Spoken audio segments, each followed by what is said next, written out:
السلام علیکم ورحمۃ اللہ وبرکاتہ۔ آج کا میرا لیکچر اسم اعظم والی آیات پر ہے۔ آپ صلی اللہ علیہ وآلہ وسلم نے فرمایا کہ اسم اعظم کے واسطے جو دعا مانگی جائے وہ اللہ قبول فرماتے ہیں۔ یہ ابن ماجہ کی حدیث ہے۔ اللہ لا الہ الا هو الحی القیوم، اللہ کے سوا کوئی معبود نہیں مگر وہ زندہ ہے اور تھامنے والا ہے۔ یہ الفاظ دو صورتوں میں آتے ہیں۔ نمبر 1 آیت الکرسی کا پہلا حصہ، نمبر 2 سورۃ آل عمران کی آیت نمبر 2 میں بھی یہی الفاظ ہیں۔ تو ان الفاظ کو پڑھنے کے بعد اللہ سے جو بھی سوال کیا جاتا ہے، جو دعا مانگی جاتی ہے، اللہ اسے ضرور قبول کرتے ہیں۔ سورۃ آل عمران کی آخری 10 آیات کی فضیلت حضرت عثمان بن عفان رضی اللہ تعالیٰ عنہ کہتے ہیں، جس نے سورۃ آل عمران کی آخری 10 آیات کسی رات تلاوت کی تو اس کو پوری رات کے قیام کا ثواب دیا جائے گا۔ یہ دارمی کی حدیث ہے۔ قیام اللیل کے لیے اٹھنے کے بعد وضو سے پہلے سورۃ آل عمران کی آخری 10 آیات کی تلاوت کرنا مستحب ہے۔ حضرت عبداللہ بن عباس رضی اللہ تعالیٰ عنہما کہتے ہیں کہ آپ صلی اللہ علیہ وآلہ وسلم آدھی رات تک یا اس سے تھوڑا کم سوتے رہے، پھر آپ صلی اللہ علیہ وسلم جاگ گئے۔ آپ صلی اللہ علیہ وآلہ وسلم نے ہاتھوں کو چہرے پر مل کے نیند کے آثار ختم کیے، پھر سورۃ آل عمران کی آخری 10 آیات تلاوت کی، پھر وضو کیا اور نماز شروع کر دی۔ یہ مسلم کی حدیث ہے۔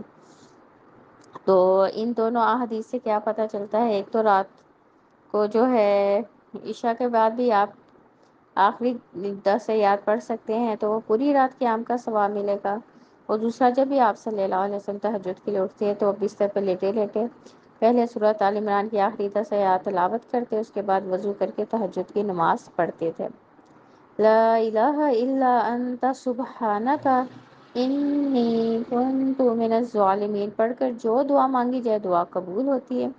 حضرت سعد رضی اللہ تعالیٰ عنہ کہتے ہیں، آپ صلی اللہ علیہ وآلہ وسلم نے فرمایا، مچھلی والے حضرت یونس علیہ السلام کی دعا جو انہوں نے مچھلی کے پیٹ میں مانگی تھی، تیرے سوا کوئی الہ نہیں ہے، تو ہر خطا سے پاک ہے، میں ظالموں میں سے ہوں، اس کے واسطے جو کوئی مسلمان دعا کرتا ہے اللہ اسے قبول فرماتے ہیں۔ یہ ترمذی کی حدیث ہے۔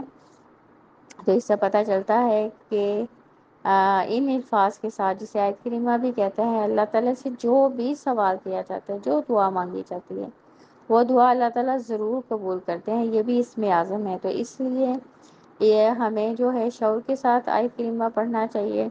شروع میں اللہ کی پاکی بیان کرتے ہیں اور اس آیت کے اینڈ میں ہم کیا کہتے ہیں؟ اللہ تعالیٰ میں ہی گناہ گار ہوں، میں ہی ظالموں میں سے ہوں، اپنی غلطیوں کوتاہیوں کو ذہن میں رکھ کے یہ دعا جو ہے کثرت سے ہمیں اللہ سے مانگنی چاہیے۔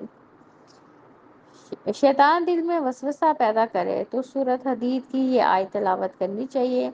حضرت عبداللہ بن عباس رضی اللہ تعالیٰ عنہ نے فرمایا، جب تو دل میں کھٹکا محسوس کرے تو یہ آیت تلاوت کر، وہی اول ہے، وہی آخر ہے، وہی ظاہر ہے اور باطن ہے، اور وہی ہر چیز کا علم رکھنے والا ہے۔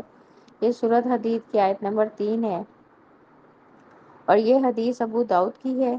تو اس حدیث سے کیا پتہ چلتا ہے کہ جب بھی شیطان انسان کے دل میں کوئی بھی وسوسہ ڈالے، کوئی گناہ کا وسوسہ ڈالے، یا جو ہے انسان کو غلط کاموں کی طرف لگانے کا وسوسہ ڈالے، تو پھر انسان کو کیا چاہیے؟ سورۃ حدید کی آیت نمبر 3 کو شعور کے ساتھ پڑھے، تاکہ وہ جو وسوسہ ہمارے دل میں شیطان نے پیدا کیا ہے وہ وسوسہ ہمارے دل سے جو ہے نکل جائے۔ اور سورۃ حدید کی جو آیت نمبر 3 ہے، کسی بھی حاجت کے لیے پڑھنا بھی فائدہ مند ہے۔ تو یہ کچھ فضیلت ہی، کچھ آیات ہی۔ اللہ تعالیٰ ہم سب کو شعور کے ساتھ، توکل کے ساتھ یہ آیات پڑھنے کی توفیق عطا فرمائے، اور ہمیں اس سے فائدہ اٹھانے کی جو ہے، اور ہم سب کو اس سے فائدہ اٹھانے کی بھی توفیق عطا فرمائے۔ آمین۔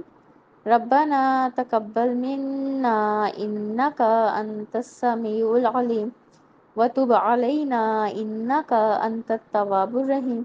سبحان ربک رب العزت عما یصفون وسلام علی المرسلین والحمد للہ رب العالمین۔ السلام علیکم ورحمۃ اللہ وبرکاتہ۔